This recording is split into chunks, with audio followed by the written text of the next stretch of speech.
ಇನ್ನು ಯಾದಗಿರಿಯಲ್ಲಿ ಸಾರಿಗೆ ನೌಕರರ ಮುಷ್ಕರ ಇರುವ ಹಿನ್ನೆಲೆಯಲ್ಲಿ ಮೊಬೈಲ್ ಸ್ವಿಚ್ ಆಫ್ ಮಾಡ್ಕೊಂಡಿದ್ದಾರೆ ಕೆಲ ನೌಕರರು. ಖಾಸಗಿ ಚಾಲಕರ ಬಳಕೆಗೆ ಅಧಿಕಾರಿಗಳು ಮುಂದಾಗಿದ್ದಾರೆ.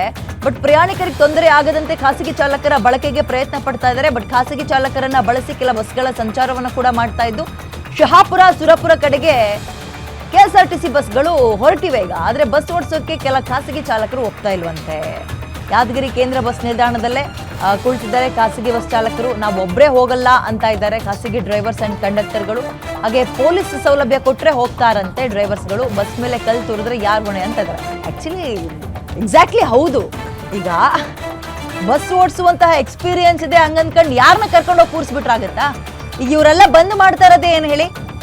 ಈ ಸಾರ್ವಜನಿಕರಿಗೆ ಆಗ್ತಾ ಇರುವಂತಹ ಸಮಸ್ಯೆಯ ಮುಖಾಂತರ ಪ್ರೆಷರ್ ಹಾಕೋಣ ಗೌರ್ಮೆಂಟ್ಗೆ, ಆಗ ನಮ್ಮ ಬೇಡಿಕೆಗಳನ್ನು ಈಡೇರಿಸ್ತಾರೆ ಅಂತ. ಇವರು ಆಲ್ಟರ್ನೇಟಿವ್ ವ್ಯವಸ್ಥೆಯನ್ನು ಹುಡ್ಕೊಂಡು ಬೇರೆಯವ್ರನ್ನ ಕರ್ಕೊಂಡೋಗಿ ಪ್ರೈವೇಟ್ ಬಸ್ಸು ಡ್ರೈವರ್ಗಳನ್ನ ಕಂಡಕ್ಟರ್ಗಳನ್ನ ಕೂರಿಸ್ತೀವಿ ಅಂದರೆ ಇವ್ರುಗಳು ನಾಳೆ ಏನಾದ್ರು ಸಮಸ್ಯೆ ಆಯ್ತಪ್ಪ, ಕಲ್ ತೂರೋದು ಅಥವಾ ಇನ್ನೇನೋ ಆಯಿತು, ಹೊಡೆದಾಟ ಬಡ್ದಾಟ ಆಯಿತು, ಕಾರಣ ಯಾರಾಗ್ತಾರೆ? ಹೊಣೆ ಯಾರಾಗ್ತಾರೆ? ನೀನು ಬಸ್ಸಲ್ಲಿ ಕೂತಿದ್ದೆ, ನೀನೇ ಗಾಜಿಂದು ಅಂದರೆ ಇದಕ್ಕೆಲ್ಲ ನೀನೇ ಹೊಣೆ ಅಂದ್ಬಿಟ್ರೆ ಲಾಸ್ಟಿಗೆ ಇವರು ಅಧಿಕಾರಿಗಳು ಯಾಕೆ ಬೇಕು ಅಂತ. ಆ್ಯಂಡ್ ನೋಡಿ, ಅವರಲ್ಲಿರುವಂತಹ ಒಗ್ಗಟ್ಟು ನಿಜಕ್ಕೂ ಬೇಷನ್ಬೇಕು. ಯಾಕಂದರೆ ಖಾಸಗಿ ಬಸ್ನ ಕಂಡಕ್ಟರ್ ಡ್ರೈವರ್ಗಳು ಕೂಡ ಇದಕ್ಕೆ ಸಪೋರ್ಟ್ ಮಾಡ್ತಾ ಇಲ್ಲ.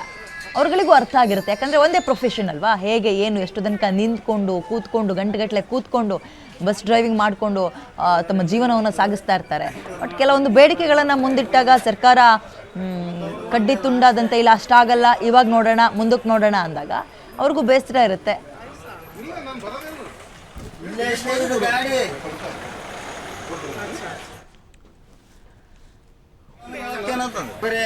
ಚಿಲ್ಲರ್ ಇದ್ರೆ ಲೆಕ್ಕ ಇದೆ, ಚಿಲ್ಲರ್ ಎಲ್ಲ ಇವತ್ತು